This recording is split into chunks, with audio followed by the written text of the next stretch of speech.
Hey guys, so I'm working on replacing the shocks. Well, I just finished up replacing the shocks on my 2002 WS6 Pontiac Trans Am. Just got this one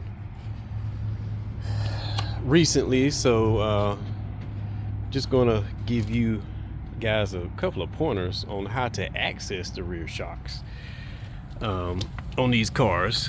So I've already installed the new shock.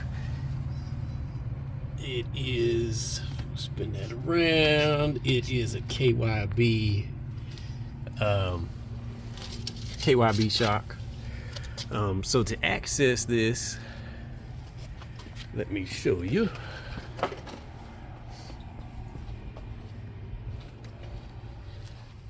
So what you need to do is let your rear seat down the back, and I'll show you from this corner. So here, right behind the carpet, is a little access point, and as you can see, there's something yellow there. That's just foam. What you do is you take this out and remove it, and there's your top shock mount, and you just remove the bolt and the rubber bushing and everything from that point. And then when you're done, you just stick this back up in there, nice and neat, and you just close that back up, and then you would just let your seat back up and you're done. So there's one other thing that I'll show you guys. So one of the reasons why I ended up needing to change the shocks, this car only has 67,000 miles on it.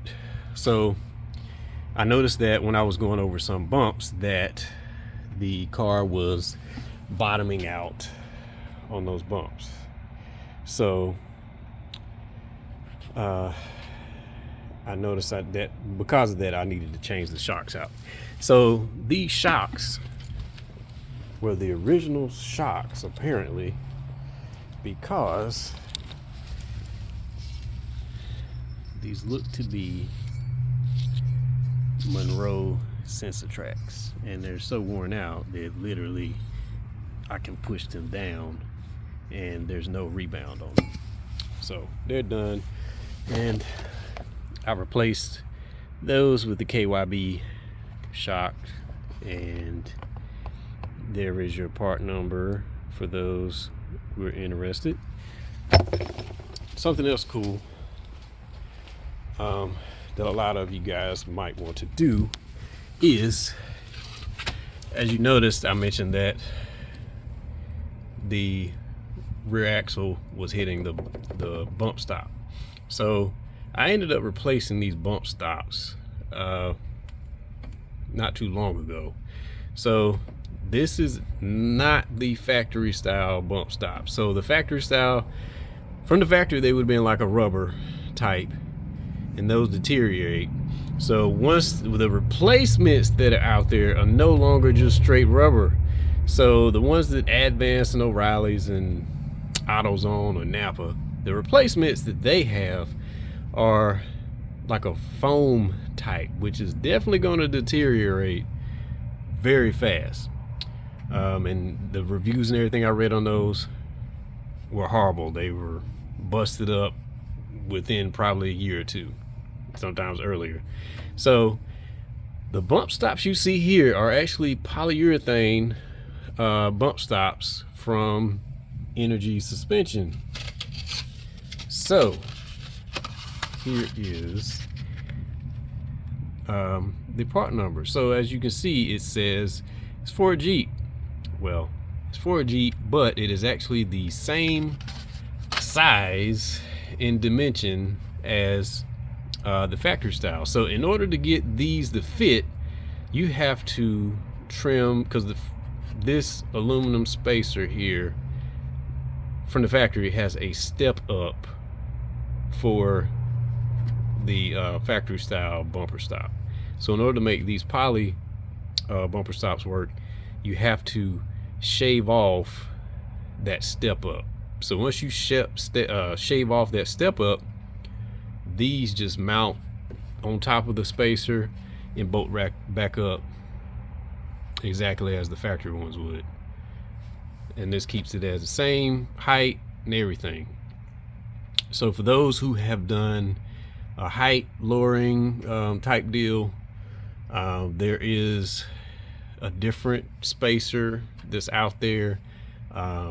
I believe you can find that on Hawk Motorsports, HAWKS Motorsports website, and it's built for those who have lowered their suspension, or you come up with your own spacing type deal. But this will definitely last the life of the vehicle for sure. But I got the shocks on here, so that's all I wanted to do for this video. I'll show you guys that. Pretty much I will post another video at some point giving a pretty much an overview of this car.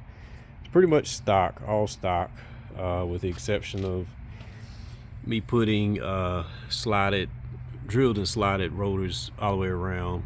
The factory ones need to be replaced, and then as you can see under there, there is a Flowmaster 80 series muffler that's specifically made for these cars.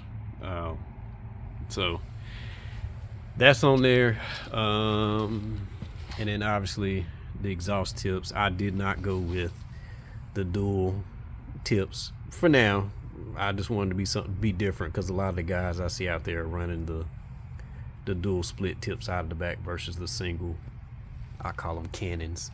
But other than that, this car is pretty much stock. LS1 car. This is not the LT one, this is the LS1. So I will do a more detailed video, because there's some goodies underneath the hatch that I put in there, as well as some audio stuff. So I'll do that video soon, hopefully, once I clean it up some more, and we'll go from there. Have a good day, guys, and I'll keep trying to post videos.